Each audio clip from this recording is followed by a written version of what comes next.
Hello there. This is MD. Here with you on Saskiano. Here we go again. We are in a new After Effects tutorial.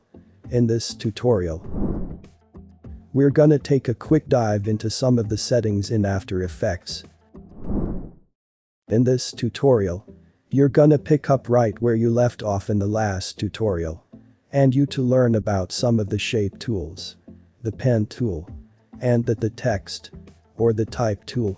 Next, I'm gonna talk about it, the next set of tools, which I sometimes refer to as shape tools, because these create parametric shapes, things like rectangles, rounded rectangles, ellipses, polygons, and stars.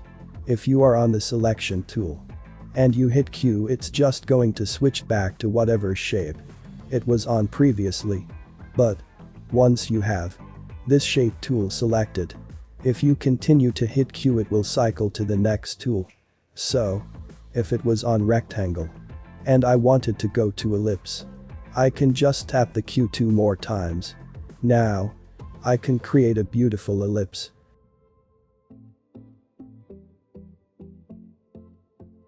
Or a pentagon, or a star, or rectangle, or rounded rectangle. But a lot of really cool and creative things can be done. Like this. But even cooler stuff. With shape layers. There are a lot of fun. And you're gonna see more examples. That coming up in another tutorial. You can also use this tool here to create masks on your layers. And masks are really useful for revealing only parts of your layers. And you can animate these and do all kinds of interesting things with masks. Ready talking more about masks in an upcoming tutorial. Alright. The pen tool is next. And that is G. It's G on the keyboard. I know you thought I was gonna say P because that would make a lot of sense. But it's actually G as the keyboard shortcuts. So, this is a very similar thing as the shape tool, which is Q. I can create shapes. But here, I can create them a little bit more complex. Actually, I can keep adding points here. I can convert these points to a bezier or a linear point. Right. One that has kind of a sharp edge.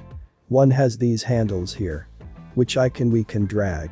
And so I can make a very complicated shape with this pen tool, which is very similar to how it works in Photoshop and Illustrator and any number of other programs, including non-Adobe programs. You can make very complex shapes. You can also create very complex masks. I just wanted to let say mask out. Just this K. I could use rectangle, or I could create a very complex shape, something like this.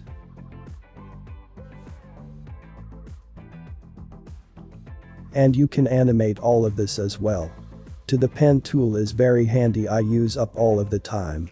So let's delete that mask.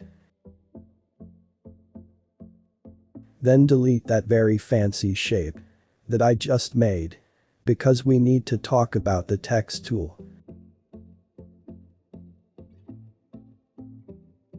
which the keyboard shortcut is Ctrl T. You thought I was going to be TT is actually something different in After Effects. You have a layer selected and you press T on the keyboard. It brings up opacity, not the text tool. So, Ctrl T on the keyboard. That's what you want to be looking for. And there are two different variations. There's the horizontal type tool, which creates stuff like this. And then there is the vertical type tool, which is something that I use so infrequently. And so you can create stuff like that, which is vertically oriented. So, the text was pretty self-explanatory. You can click inside your composition to add some text. Just added some text there. Now that if you already have text in your composition, you can use the text tool to make a selection. And then you can select part of your text And make this even more awesome. I can do that with the type tool, which I will probably call the text tool. But technically, it's the horizontal type tool. Right. Let me read all that.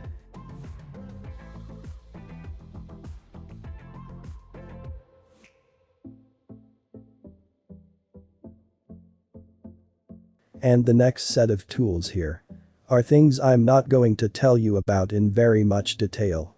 The brush tool is used for doing brushy type stuff. You can do a lot of cool stuff with it, just like you can do with the clone stamp tool, which if you've ever used Photoshop, that's like one of the first things I think people use Photoshop for, just clone stamp something out of their photo. But you can do the same thing in After Effects. And you can do some really complex things because you can actually animate both the brush tool and the clone stamp tool into some really crazy stuff. Same thing with the eraser tool. And erase parts of your layer. The roto brush tool. This is another pretty advanced tool. You can make selections on footage, just like they did in the old Star Wars movies, where they had to cut people out or cut objects out. And then add effects to them or put things behind them. Very tedious to do by hand, but with the roto brush, it kind of automates that process. And when it works, it's pretty awesome. And then finally, the puppet pin tool, which is another really cool tool. It's something I'm not gonna go into much detail about, but you want to see how the puppet pin tool works? Just Google After Effects puppet pin tool. And you'll see some really cool examples. And I will put a link down in the description box. You can check that out. Now you're going to see how all of these tools are going to be used in more detail in upcoming tutorials. For all kinds of really fun and interesting projects. Coming up in the next tutorial, you're going to learn about compositions in After Effects. Finally, we are done for today. Don't forget to subscribe, like, share, and leave your comment down below in the comments section.